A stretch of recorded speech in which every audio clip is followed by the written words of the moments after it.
გმირი ყოველთვის იპოვის გამოსავალს რთული სიტუაციიდან. გადასდება საზღვარს. პლუს ულტრა. გამარჯობა. ეს არის სერიალი. ჩვენ გადავწყვეტეთ რომ გავიყვეთებინ ასეთი გადაცემა სახელად ანიმეპედია. ამ გადაცემაში იქნება ინფორმაცია სხვადასხვა ანიმეებზე და შევეცდებით რომ რა შეიძლება ნაკლები სპოილერით მოგაწოდოთ. თუმცა რეკომენდაციას ვერ მოგცემ და იმასაც გეტყვით რომ ამ ვიდეოში საკმაო სპოილერები იქნება.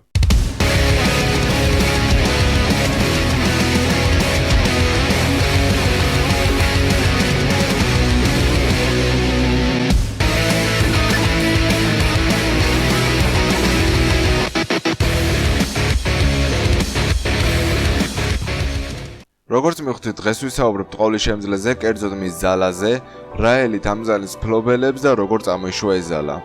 დავუბრუნდეთ შორეულ წარსულში, მაშინ, როდესაც ადამიანებმა პირველად გადააბიჯენ ევოლუციის სახელსაფეხურს. გამოჩნდნენ ადამიანები, რომლებიც ფლობდნენ გასაოცარ ძალას. ისეთ ძალებს, როგორც არც კი დასიზმნებიათ. ამ დროს გამოჩნდა ადამიანი, რომელსაც ხვდა წილად უძლიერესი სიძალა, სახელად ყველა ერთისათვის. ხო, ყველა ერთისათვის. მან შეეძლო მოეპარა და გადაეცა ძალები სხვადასხვა ადამიანებისთვის. როდესაც მან ეს ნიჭი აღმოაჩინა, გონება დაებინა და მოუნდა რომ მთელი იაპონია მისი გამხდარიყო. ამ დროს მან ხალხი ირგვლივ შემოეკრიბა, ისეთი ხალხი, რომელსაც ის ენდობოდა და მის სამაძალები. სამწუხაროდ ბევრმა ამ ძალას ვერ გაუძლო, ხოლო ვინც გაუძლო, გადაიქცა ნომად. ისეთ ნომაზე, რომელიც პირველ სეზონში იყო ნაჩვენები. მას ყავდა უმცროსი ძმა, რომელიც არაფრთან გამოირჩეოდა, ის ძალიან სუსტი იყო, მაგრამ საკმაოდ სამართლიანიც.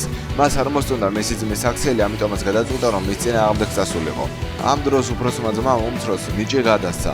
ეს ნიჭი იყო ძალის დაგროვება. ამავდროულად უმცროს ძმას ჰქონდა საკუთარი ნიჭი, რომელზე თვითონაც კი არ იცოდა. ეს ნიჭი იყო მისი თავის, ანუ საკუთარი ნიჭის სხვაზე გადაცემა. საბოლოოდ ძალის დაგროვება და გადაცემა გაერთიანდა და ჩამოყალიბდა ერთი ყველასათვის. დროის მანძილზე ამ ძალის მფლობელები აგროვებდნენ ძალას და გადასცემდნენ მემკვიდრეებს, ხოლო ისინი კიდევ აგროვებდნენ ძალას და გადასცემდნენ სხვა ადამიანებს. ეს ძალა ასე იზრდებოდა და ძლიერდებოდა, რათა როცა დრო მოვიდოდა და დაპირისპირებოდა ერთი ყველასათვის და დაემარცხებინა ის. ყოვლის შემდგომ ესე მოიქცა ის აგროვებდა ძალას, მაგრამ მისი ძალა საკმარისი არ იყო, ამიტომაც მან მიიღო ჭრილობა, ამიტომაც გადაწყვიტა რომ მისი შთამომავალი მოეძებნა და მან იპოვა იძუკო მიდორია. ყოვლის შემდგომ ბიჭი საკმაო პოტენციალი დაენახა, ისეთი როგორც ოდესღაც მას ჰქონდა.